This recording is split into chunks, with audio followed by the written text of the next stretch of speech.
Hello guys. Today we are going to discuss about the next part, that is political associations in Maharashtra and Congress.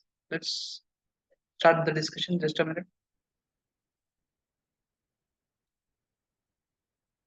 Okay guys. Yes. So we are going to start the discussion on political associations in Maharashtra.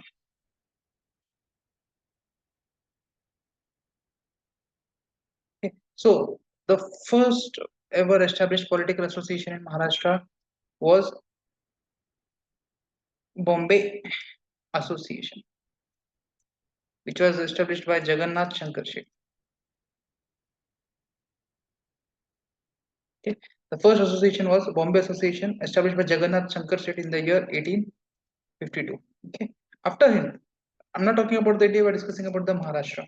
Okay. The second one was East India Association.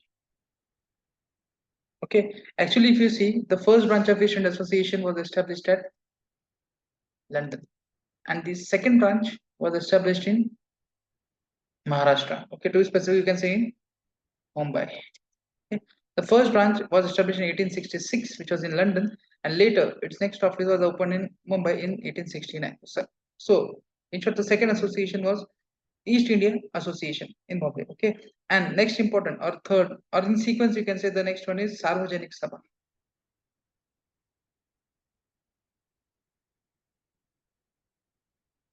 Okay, G.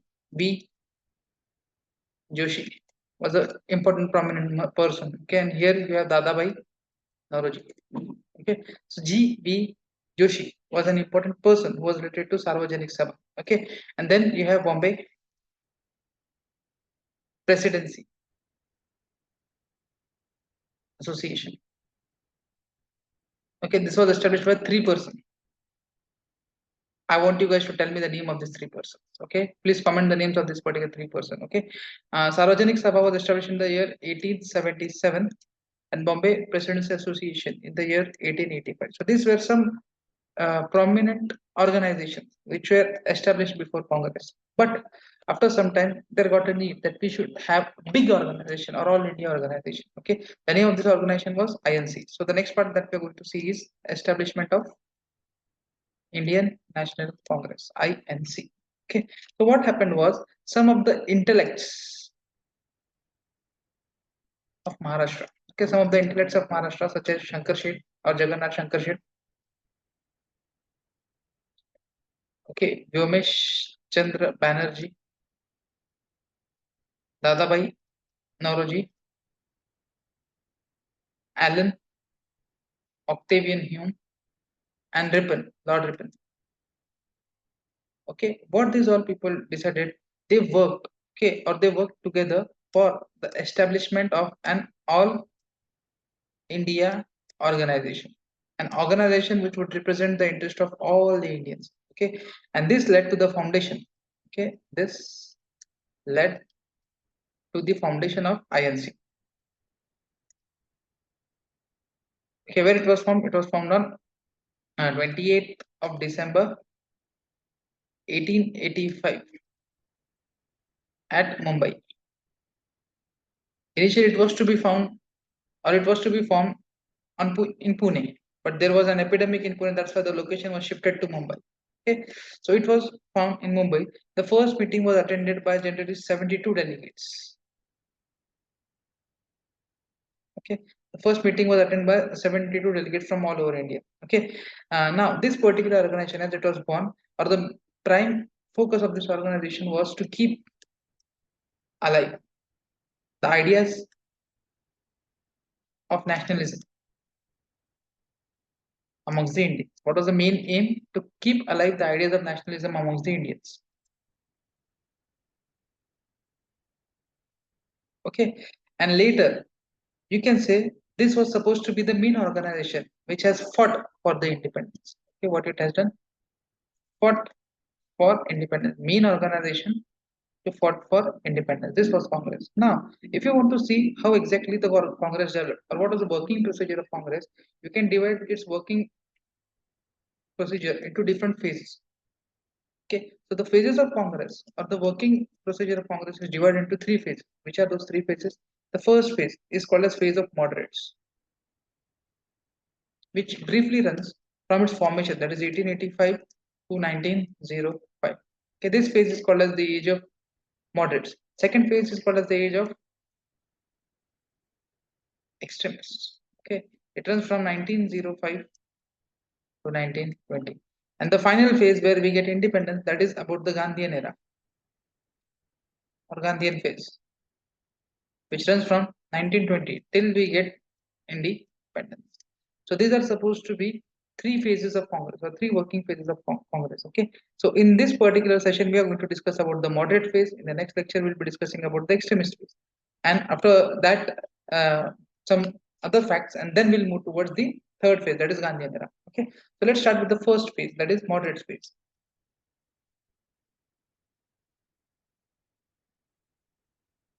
The initial phase of Congress. Okay, 1905.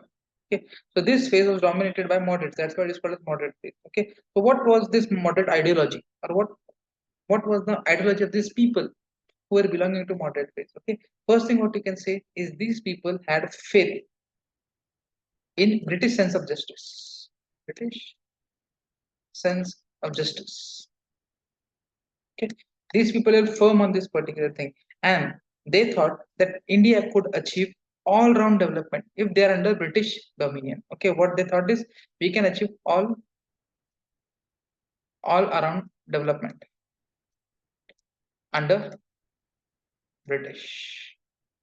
Okay, they had this particular ideology. Okay, their aim. Okay, these people or moderate people were not having any ambition to gain freedom or independence. Okay, what they wanted was to cooperate. Okay, to cooperate with the, what you can say, government, to cooperate with the government. What they believed was cooperation. Okay, they never ever supported the idea of independence, or they never ever promulgated that we want independence. Okay, why? Because these people believe on constitutional measures. Okay, to resort the things or to solve the things. Okay, the three important thing, what you can say, measures which they took was prayer, petition, and small protest. Okay, and how they all did this particular things by sending delegations to government. This is called as 3P strategy. Okay, prayer, protest, and petition. Okay, this is called as 3P strategy of moderates. I hope you guys are getting this particular thing. Okay, now see who were these leaders, or to whom do we call moderates? Okay, the initial leaders, that is Dadabhai Naoroji. Okay, then you can say Firoz Shah Mehta. Okay, Gopal Krishna Gokhale, Justice Ranade, Justice Telang. Okay, these people were generally called as moderates.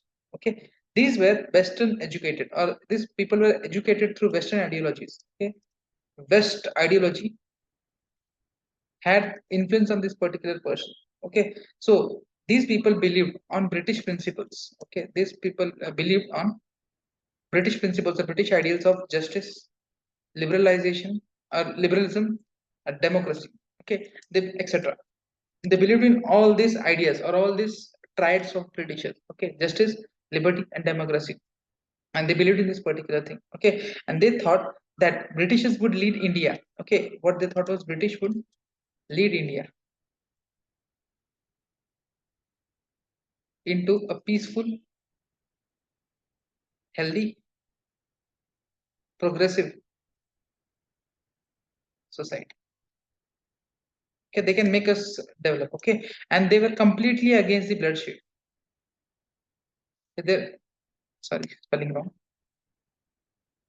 They were completely against the bloodshed,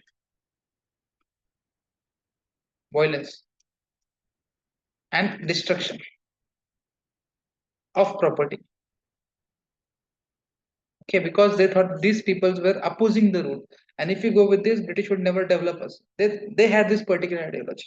Okay, that's why, and they never supported these all things. Okay, They thought, why? Because they thought it would destroy nationalism and British sense of development. Okay, they thought this particular. Okay, no doubt. What they thought was, no doubt, due to this, everything would be delayed. Okay, the results would be delayed, no doubt.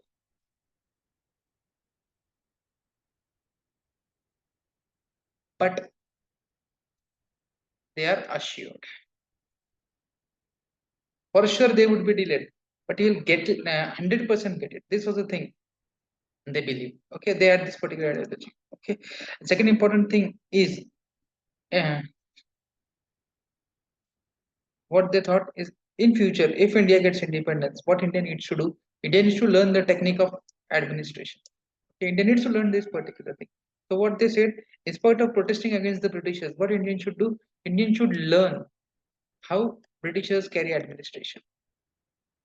Okay, Indians should learn how exactly Britishers are carrying their administration. Okay, this was the ideology on which these people were working, or what they thought about India. Sorry, what they thought how Indian movement should go forward. Okay, what you can say after this particular thing is, we've got to see what are the achievements. So what achievements they did. Okay, generally I told you what these people did. They always followed the process of submitting a petition to British government. What they did, they submitted petitions to government. Okay, and what was the policy of the Britishers? Generally Britishers followed a policy to give little and deny more. So what is the policy which British followed in their context? To give little, they used to give very less, they should deny the more things. Okay, that's why we say that these people did not achieve much, didn't achieve much. Okay, but they had made some achievements. Okay, so what all achievements they have made? So first thing what they demanded was, first thing they wanted was, what you can say, expansion of legislative council. Okay, then they demanded separation of judiciary and executive. Then they demanded increase in power of local bodies. Again they demanded freedom of press, etc. Okay, and what Britishers did, they gave some of these things. For example, Britishers have passed Indian Council Act of 1892. Okay, in this, the representation of Indians in Legislative Council, okay, Central Legislative Council and Provincial Legislative Council was increased. Okay, this was success for them. Second thing, now the people got the right to discuss the annual budget. Okay, people got right to discuss the annual budget. Up till now, they never ever had the right to discuss the budget. Okay, but from now onwards, they had a right to discuss budget. Still, voting rights were not given. Okay, voting rights were not given. Voting rights were not allowed to them, but still, they have right to discuss the budget. This was the biggest thing which Indian have ever got. Okay, then second thing, what you can say, in 1905, Gokhale, okay, Gopal Krishna Gokhale gave a petition about self-government. Okay, self-government on the same grounds, or we can say on the lines of Australia and Canada. Okay, to which some of them or some of the officials said, yes, we'll think of this particular thing. Okay, we'll discuss this later. Okay, it was said that we'll do something in this particular context to Gokhale as he has demanded this particular thing. Okay, also what next achievement they have done is drain theory. Now the question comes again, who gave this particular drain theory? It's up to you to tell me. Okay, who gave this drain theory? In this particular drain theory, a person who is also called as great grand old man of India. Okay, what he did, he said how Britishers are looting us. Okay, what they're doing, they're looting us. How? By demanding land revenue, by what you can say, having taxes, by exploiting different things, by curbing the Indian market. Okay, so he pointed out that whatever Britishers are doing, it can never be politically, economically, and morally correct. Okay, it can never be politically, economically, and morally correct. Okay, so this was an important thing, and also it said criticize. Okay, what Britishers are doing? They're always appointing Britishers on higher posts for government service. This can never be tolerated. Okay, so they showed, or these people had a greater role to play in showing how Britishers exploited us. Okay, or how British rule was not good for us. They did this particular. Okay, and second thing is about criticism. Okay, what critics say? Critics say that these people completely failed. Okay, critics say that these people completely failed. Although it is not a truth statement, but what they say is they completely failed. Why? Because major demands, whatever major demands they put, okay, major demands were rejected. Okay, why their major demands were rejected? Because government knew even if you reject all the demands, still they are not going to react much. Why? Because Congress as an organization lacked public support. Only the aristocrat class or the top player of the society was a member of Congress. So lower people had not any access to the Congress. Okay, still we say that they didn't fail. Okay, though these are the criticism, but still we say they didn't fail. Why we are saying that? Because they had awakened nationalist feeling. Drain theory. It showed how these peoples are exploiting us. Okay. Second thing is these all things gave political training, or they gave political training to Indians or to the youth, the next upcoming youth. Okay. Second thing, what they did, they popularized the democratic ideas. Otherwise, today we would have been Taliban as well. So what they did, they popularized democratic principle ideas. Okay. They made this feeling that India do have a right to be ruled by itself, right to be ruled by self. Okay. In short, we can say the ideas which they put, the nationalism, the feelings, the Western philosophies which they put in people, further help to create. Okay, these all things further help to create path for the rise of extremists in India.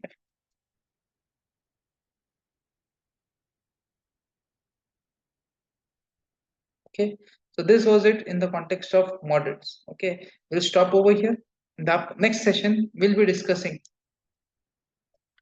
about the next part, that is about the extremist. Okay, so I hope you guys have got the session. Please answer the questions which I have asked in this particular session, and we'll continue the next upcoming part in the next. Thank you for being attentive.